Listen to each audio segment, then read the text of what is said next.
the real challenge isn't learning these AI tools. It's knowing when and when not to use them. It's having taste and a point of view, and that's called directing. It's time for Respect the Process, a short chat about commercial filmmaking. Here's your host, Director Jordan Brady. Oh, wonderful, Helen. Listeners, it is the 25th of June, 2025. I'm going to ramble today just for a short bit about an AI filmmaking sandwich that I posted online this week. My kids say it's dumb, but I think there's a valuable lesson in it. But before I do that, I want to give a shout out to a couple of podcast alum and some commercial directing film school alum, starting with my longtime collaborator and friend Chuck Meehan. Chuck has been on the podcast 4 times, and he got the 4-time Fez. It's a special Fez. Like SNL gives the host, a blazer. They do that running bit. We give a special Fez, and Chuck Meehan is the only recipient of the 4-time Fez. And he got married to the lovely Anya. And Chuck gave me, first of all, we did like Catherine Hahn for Chrysler for a number of years. Last year we did Spec Beer for his new agency. Not Spec Beer, sorry. That was a spot from long ago. Sydney Beer last summer for his new agency, Unlikely Story. And he gave me my first real commercial that was a Kia spot some 26, 27 years ago. So Mazel Tov, Chuck and Anya. Also, Chad Tingle and Crown Street Films got a Silver Lion over there in Cannes, the advertising awards. It's the Super Bowl of the advertising world. And he got a silver for this Coors Light campaign where they put announcers in an ice bath and had them. It's a hilarious campaign. It's so good. And congratulations, Chad. Chad was also at our Filmmaker Retreat last year.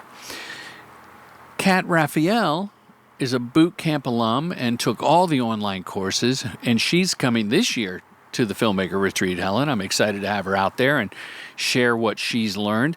She just did her first she's been doing commercials a long time, but she did like this huge 4-day shoot on an LED wall with custom sets, and it was a long process, bidding, treatments, second calls, third calls, huge crew, and I've seen her post about it, and I got to chat with her along the journey to win the job. I am just tickled pink and so proud of the work that everyone's doing. If you have something you want to share, by golly, hit me up, DM me. I love it, and other people's success is my reward. It's as simple as that. Other good news, the Magic Mind link, Brady20, is working. And Magic Mind, it's the mental shot, performance shot. It's kind of, Helen, I met James Bashara, the inventor of Magic Mind. He's a serial entrepreneur, one of the smartest cats I've ever met. He has a podcast called The Daily Vedanta, which is about the ancient philosophy that most philosophies and religions are based on. And now I don't think he knows that we talk about Magic Mind on I don't even think he knows I have a podcast. But I got to meet him. He's so full of energy and so lucid and thoughtful and smart that it took my appreciation for the mental performance shot even to a higher level. Because I use it every day for the nootropics and the matcha, the sharper mind, the calm energy. Because your boy Jordan was hyper for many years, especially when I was jacked up on the Red Bull. So now with a Magic Mind shot in the morning, I maintain that flow state and that energy. And what I've been doing lately, and I don't think James would, I don't think he invented it for this reason, but I use it as sort of a social lubricant. I don't drink a lot. I quit smoking weed. I occasionally do psychedelics, but on special occasions like camping and whatnot. or if I'm babysitting my grandkids. How else am I going to get through it? But I've been doing a second Magic Mind shot. Like, we went to this Vito restaurant in Santa Monica, and myself and True Gent were a sponsor of Can Not. It was for the people that couldn't make it to the south of France, so Cans Not. And I did it last year with Doug Sharon, my rep, and a few other companies and reps. We all chip in and we invite creatives and advertising producers and everybody to enjoy a night. And since I don't really drink a lot and I wanted an extra edge, I did the Magic Mind shot, and I wasn't air quotes on like back in the comedy days, but I'm quite entertaining at a soiree, Helen. And the Magic Mind was that social lubricant that gave me a little extra energy versus a shot of espresso before dinner. Use the code Brady20. It is working. You will enjoy the clarity and the flow. They also have Magic Mind Max, which has like 160 milligrams of caffeine or something crazy. Don't quote me on that. I did one. It was a little too much of an energetic buzz for me, but boy, I could see it on a road trip. I did Magic Mind on a road trip. My son Ben Brady and I drove 9 states in 4 days, from California to North Carolina. We shot on No King's Day in Grants, New Mexico, town of 12,000 people, because we committed to doing a True Gent Man on the Street piece while we were traveling, and specifically for No King's Day. And we thought, well, we'll make it to Albuquerque on our trip. And we stumbled upon this one block, like 75 people with signs protesting. And we did a great piece. Then Ben drove while I edited on my expensive laptop, driving from New Mexico into Oklahoma. I think that's the route. And by the time, maybe it was Texas was next. You go through Texas and Oklahoma, but Texas is quick. So by the time we got to Oklahoma, I could upload the piece using my cellular telephone. So that's just crazy. Okay, here's what I want to talk about with the AI. So, I'm promoting the Filmmaker Retreat, which is, there's 6 spots left. It's September 25th to Sunday morning, the 28th. And it's a wonderful collection of working filmmakers. And our theme is Define Your Voice. You get to Joshua Tree, and other than your travel to Joshua Tree, whether you fly into LA or Palm Springs or drive, once you're there, everything's taken care of. You get your own room with a cranking air conditioner. We have catered meals that we all eat together. I have curriculum planned. We have a party bus to go in on a hike. And we're talking about filmmaking on the hike, believe it or not. We have lunch in the park. We have a fire circle. True Gent is again going to sponsor the Top Shelf Tequila tasting Saturday night. But moreover, it's finding your voice and defining your voice as a filmmaker. And AI will definitely come up. It's not going to be a hands-on class of how to use AI.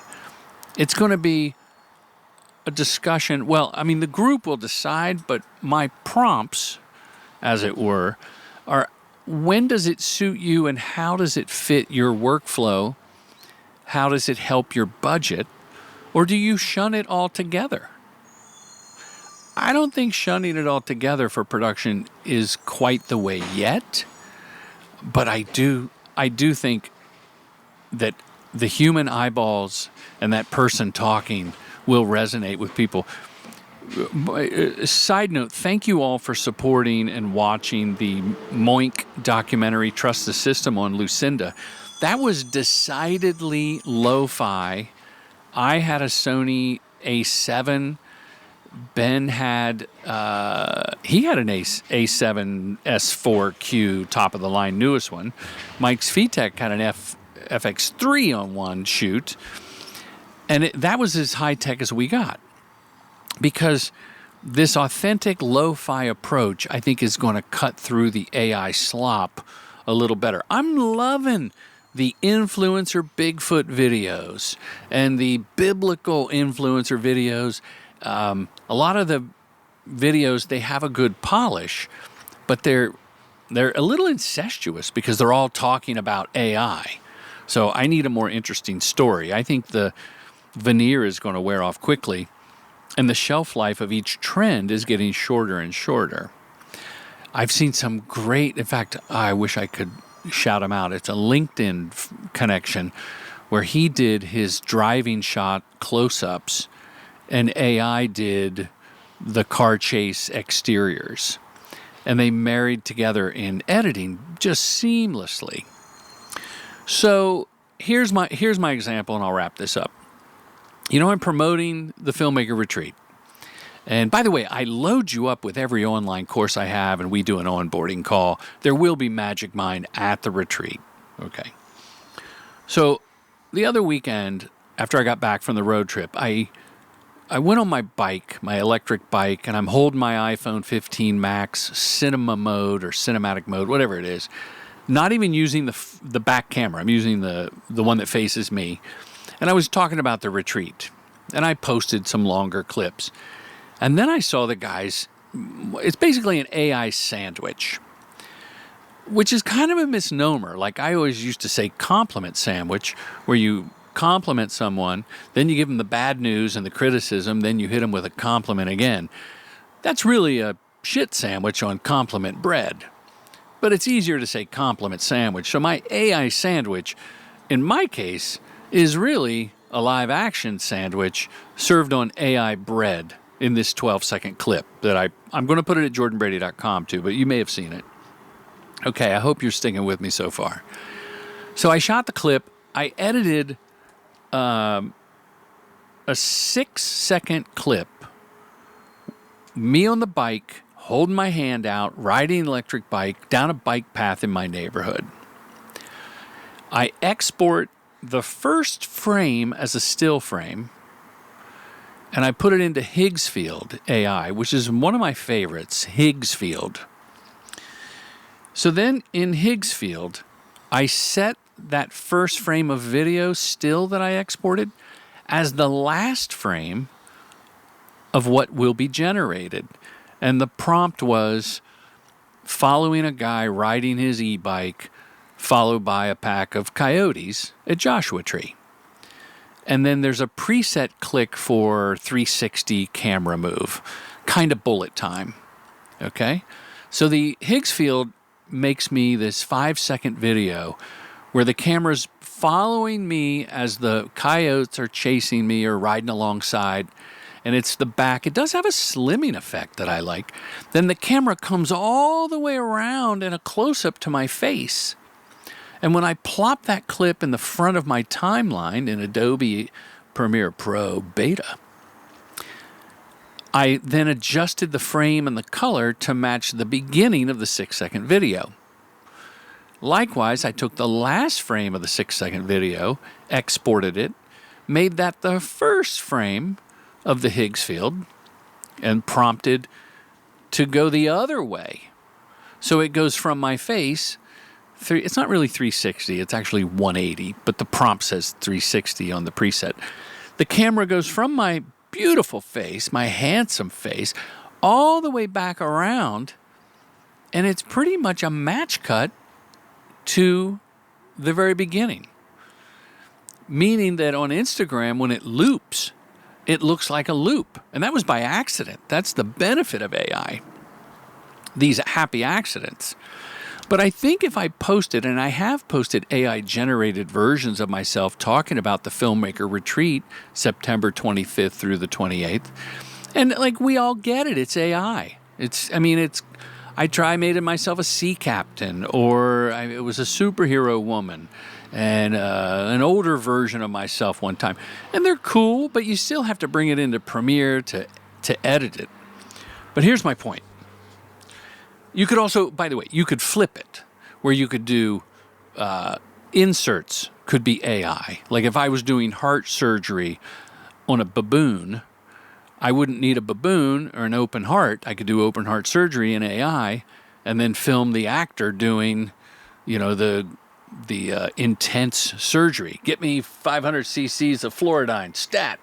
I made up fluoride. It's not a real thing. If you have no budget, can you do your wide establishing shots in AI?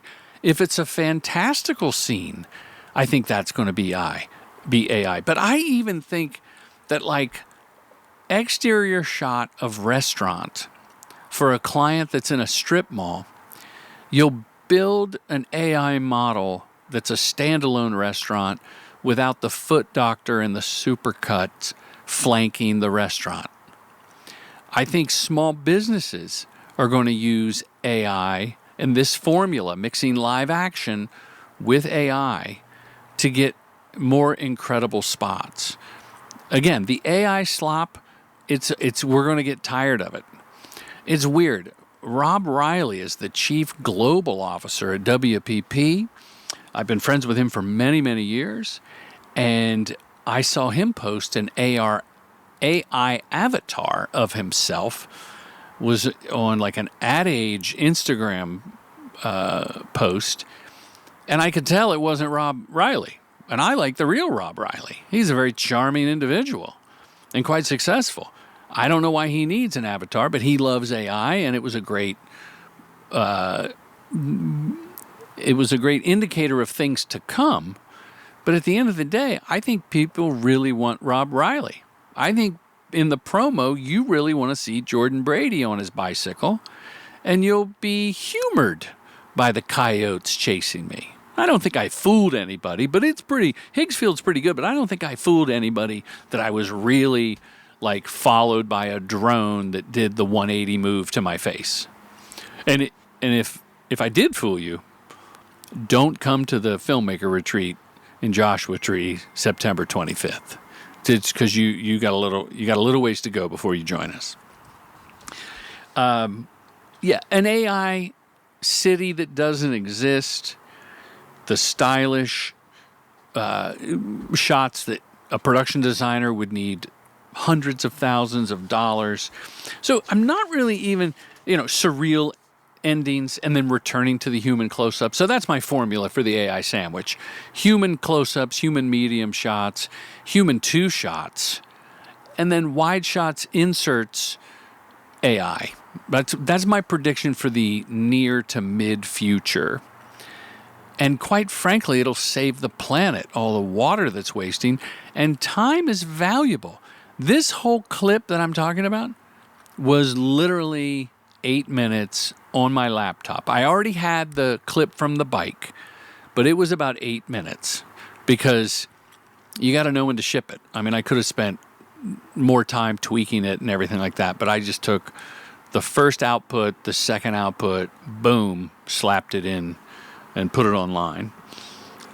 So it's like if your story, let's say your story is a song, I think AI is left best to add the reverb and you sing the verses.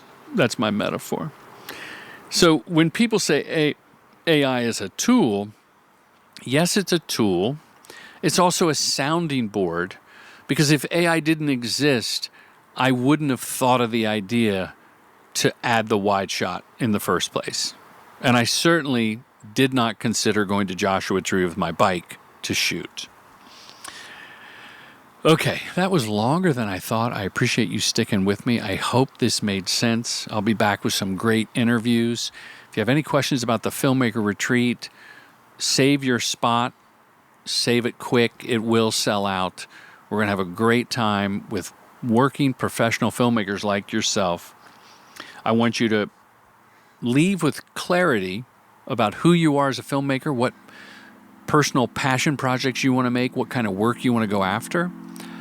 And equally as important, I want you to leave the Filmmaker Retreat September 25th through the 28th with actionable steps to implement by the end of this year and carry on into 2026. Okay. Thank you, everybody. Thank you so much. Helen, wrap it up.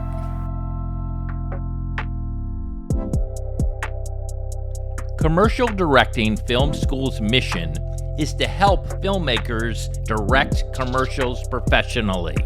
With online courses and in-person boot camps, we demystify the process to get you to the next level, all taught by your accessible mentor, filmmaker Jordan Brady.